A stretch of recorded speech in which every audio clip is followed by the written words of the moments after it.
Hi everyone, I'm meteorologist Royal Norman. This is Sonoran Sky Live, a service of First Alert Weather in Arizona's family.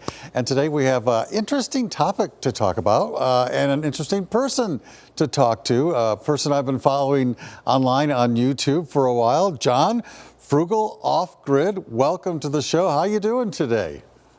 I'm doing great. I appreciate you having me on. Well, I got to tell you something. I'm really drawn to Arizona stuff, obviously, but a lot of people are doing the off-grid thing. A lot of people are doing, trying to figure out ways to stretch water and harvest water off of their roofs and things like that, and, essentially living off the land.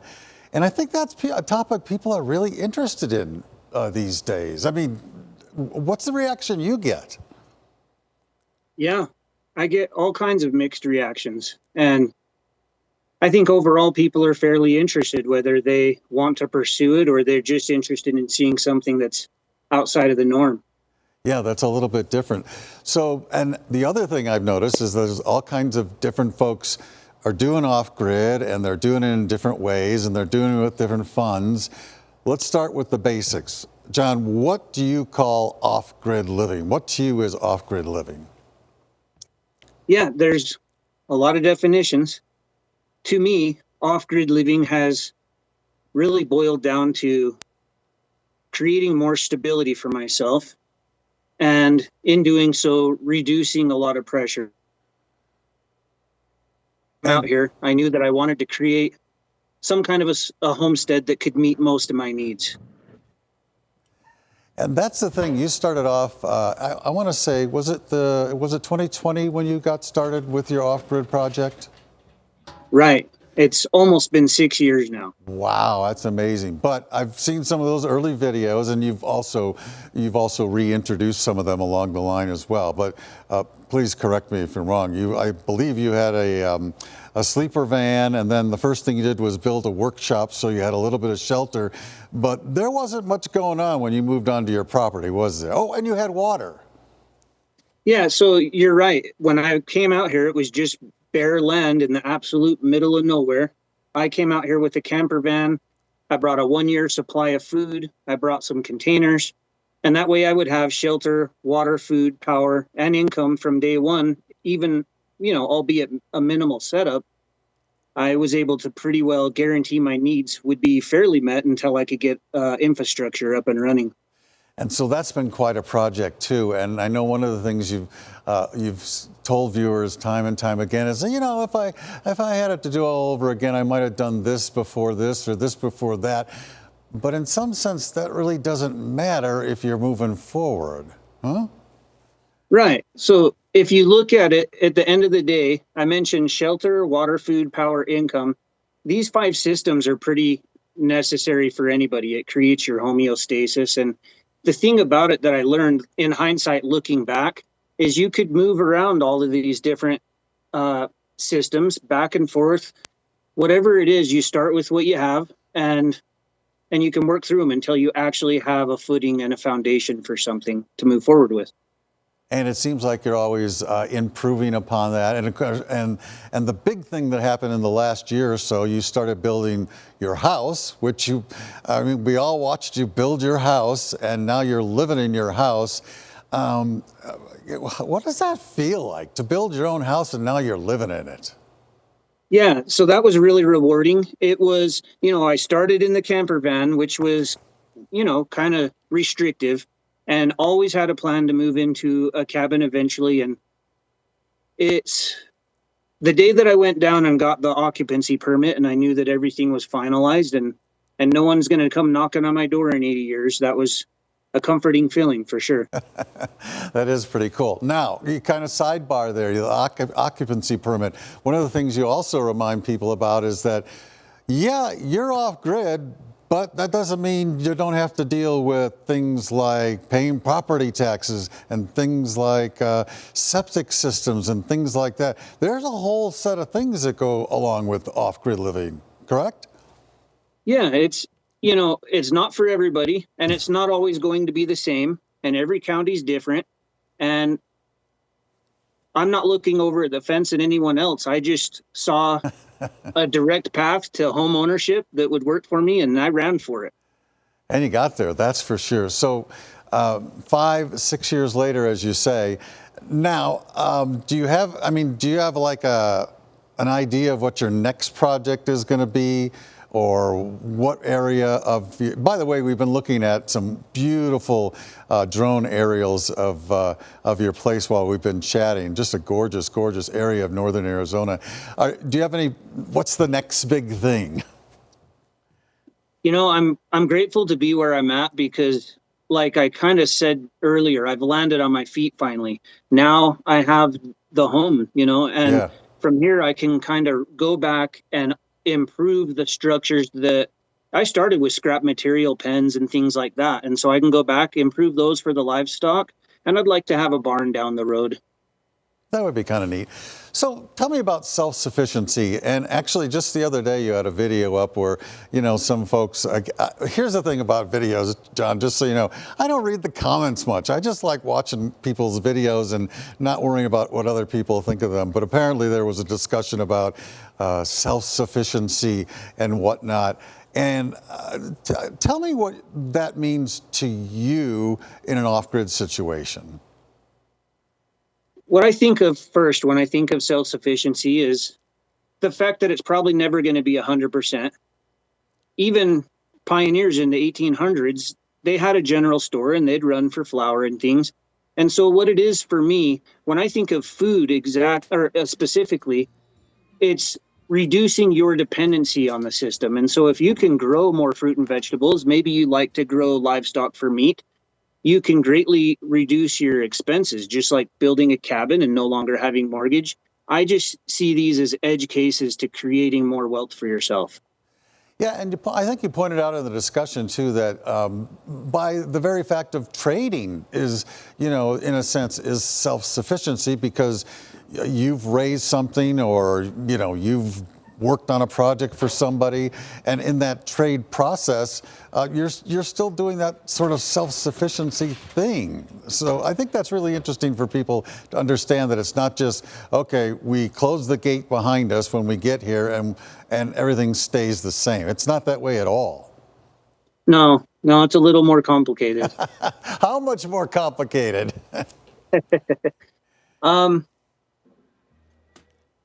Self-sufficiency. So, well, if you want food, an example, I keep about 10 pigs on my homestead, and that's about 400 pounds because they're Vietnamese potbellies. They're meat pigs, but they're smaller. And that was relatively easy to achieve, a year's supply of meat. But it can be, more difficult to grow enough fruit and vegetables, an example, to sustain yourself.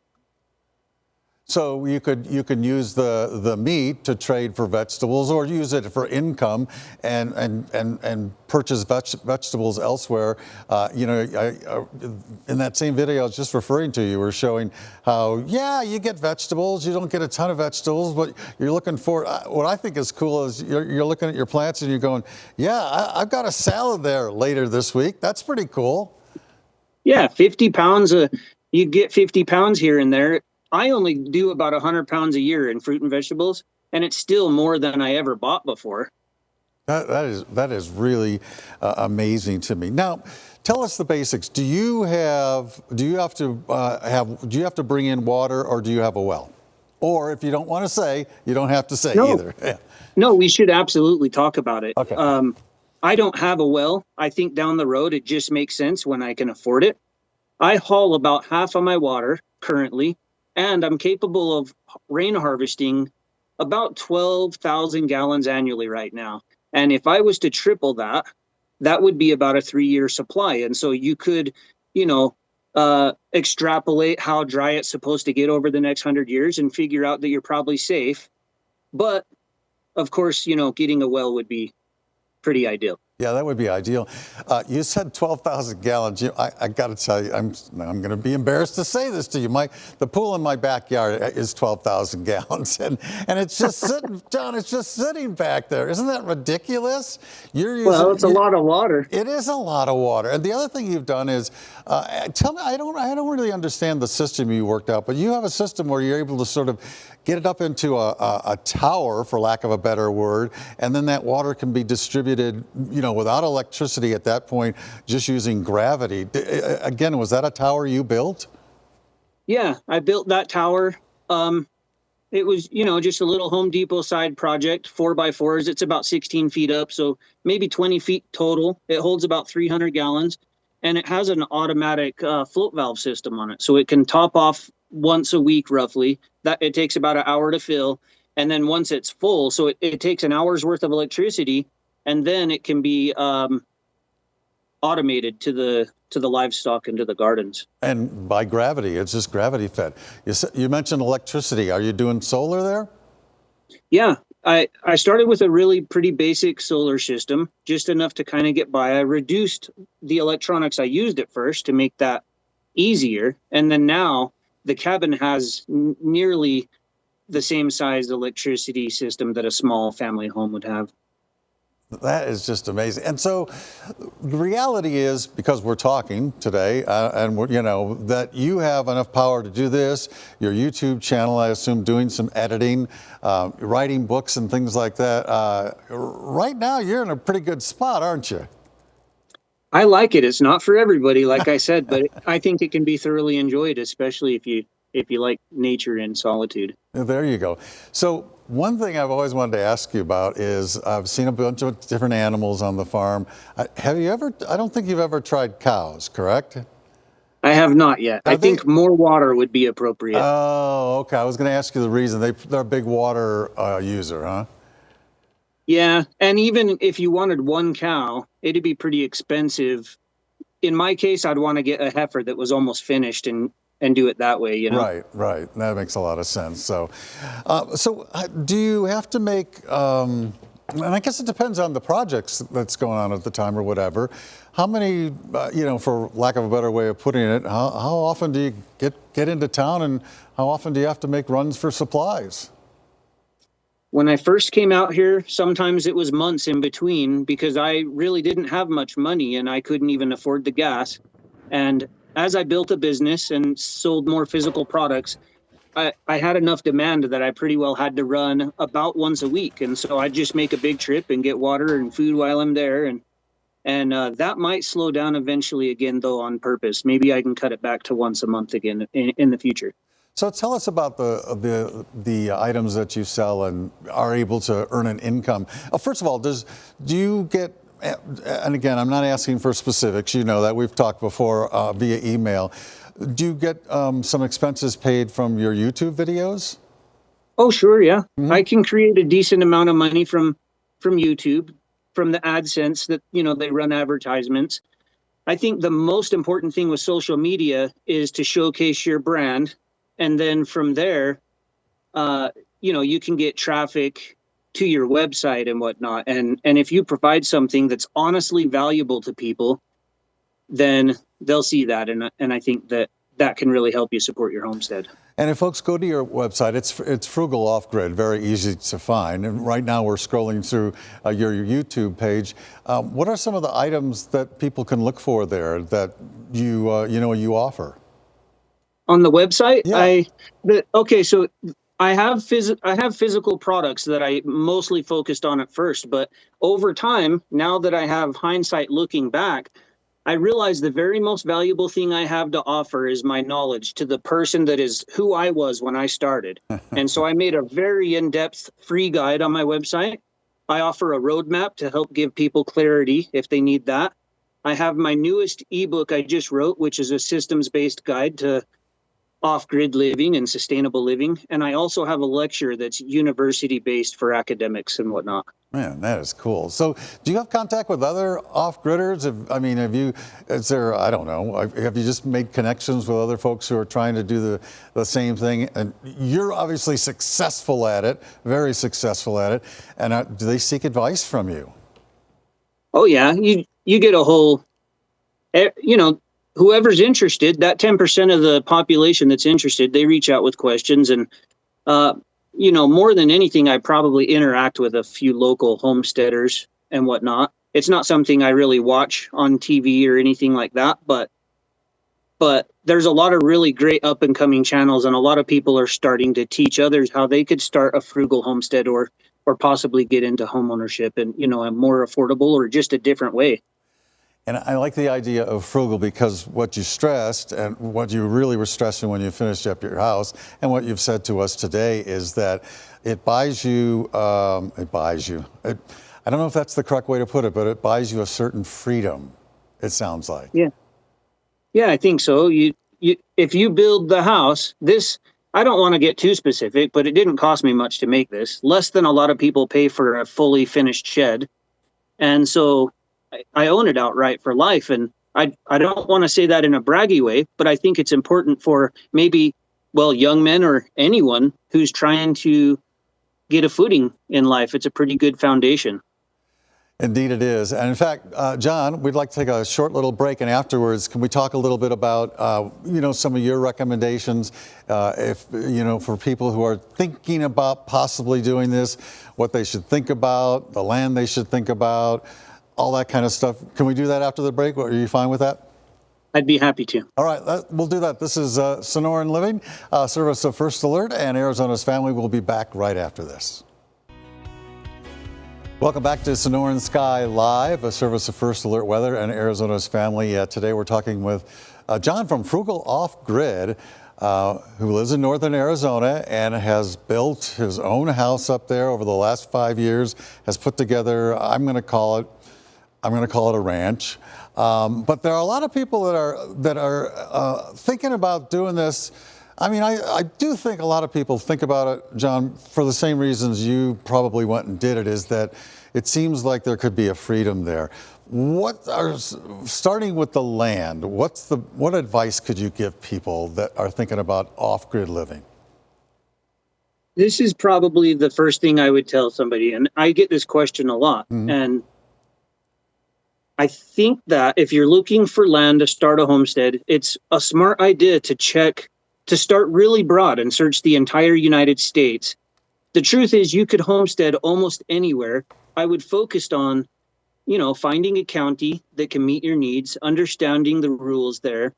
And then, of course, you could win the lottery and find a piece of property that's really valuable, but somebody just wants to get rid of. But you have said several times in your videos that you did a lot of studying up on not only land in the area you kind of were eyeing, but also the local rules and regulations. That helps too, doesn't it? Yeah, I think if you're going to move forward with buying land, it's not going to hurt you at all to call the county, call all the different departments, get a good understanding of what you can and can't do. And then you know what you're going to do. It's not impossible to step through the bureaucracy and finalize things. And that might just be a really good move.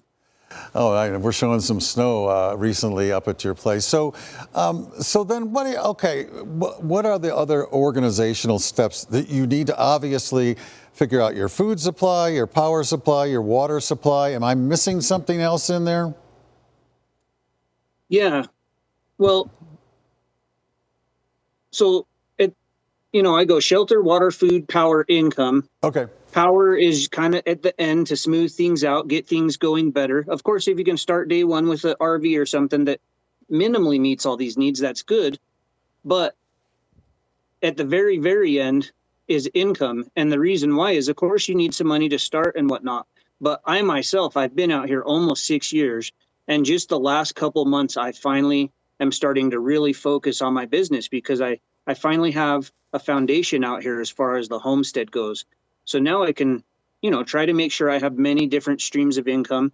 And that way, if something comes up short, you got lines to all these different sources of income. If one gets snipped, you're not going to be hurting for it so much and you can work it out. Did you have an idea of what you wanted to do income-wise when you made the move? And if so, has that changed? Has that evolved over the years?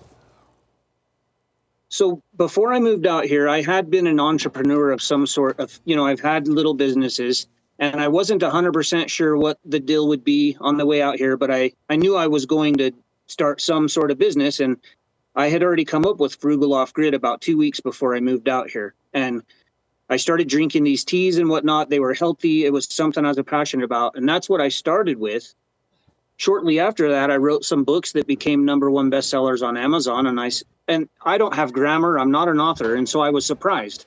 And and like I said earlier, now I've come to realize the value I have to offer is to just help other people answer some of the questions I had when I started. It's the information is of the most value. But I'll say this though, in watching your videos, it's not just information, John. You also get fairly philosophical at times, and I think that's one of the interesting things why people watch your videos, because you're a very introspective person, yeah, and you think a lot about what you're doing, and you think about life and where you want it to be for yourself. And I think it seems to me that a lot of people want to sort of have that kind of lifestyle.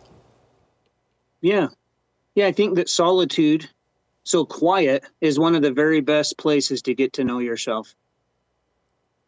Well, there you go. And as I'm saying that, I couldn't do it. I couldn't do it, John. I would be up there 3 days and I would say, okay, I'm going home. But I think it takes a certain kind of individual to be able to do that and to sort of persevere, if that's the proper word, through, there has to be some times when it gets a little aggravating, or like you've talked about mistakes or orders you would have done things differently.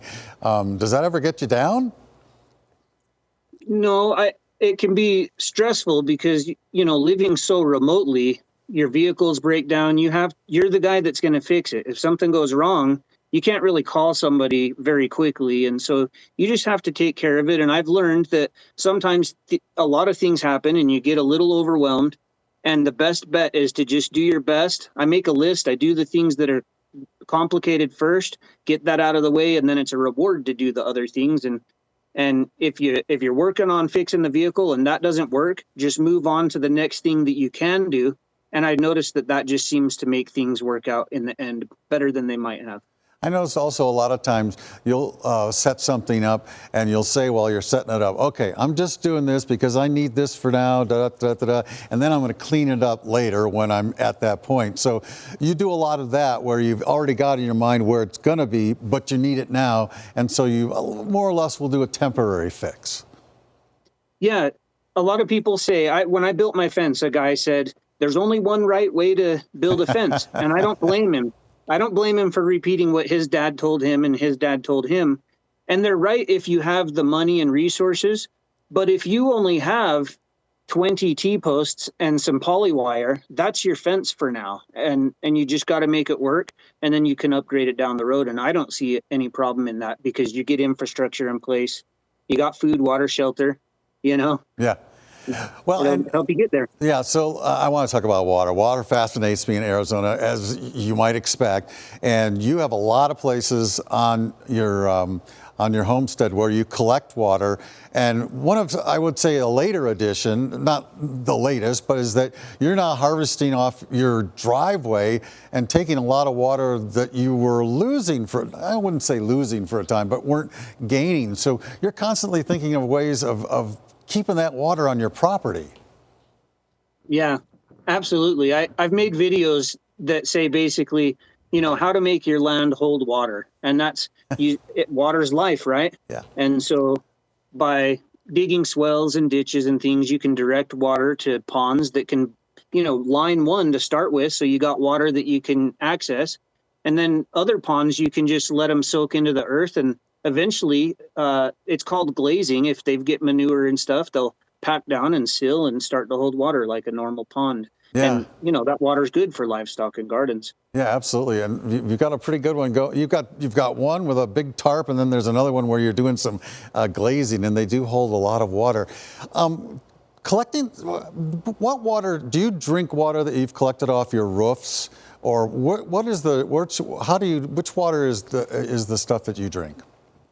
I'll drink anything I have to, but of course, all my roofs have metal roofing, and so It's easy to just get the water off of that. It goes into a cistern, add a little bleach, that'll kill bacteria. And I'm not giving you recommendations. You talk to your doctor, but I know. Okay. But then you filter it, and it'll remove 99% of the chlorine, and you got perfectly safe water. I'd say it's probably cleaner than most city water.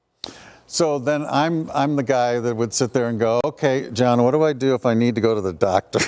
I mean, first of all, you must learn how to fix up yourself a lot, correct? Yeah.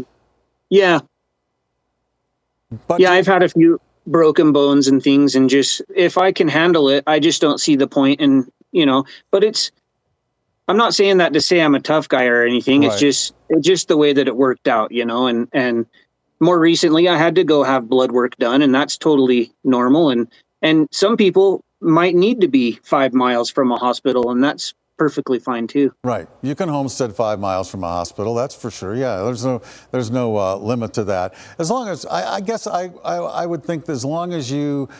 Let me ask. I'll just phrase it another way. Did you think in terms of when you picked your property? Okay, I love this place, and I really want to be there, but I still have access to certain services if I would need them in an emergency.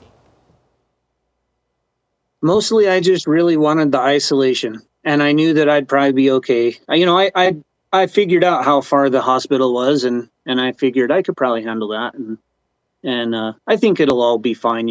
I've got neighbors and people I could call on, And and yeah, that. I think you'd have to be almost in the middle of Alaska before you're too far away for help.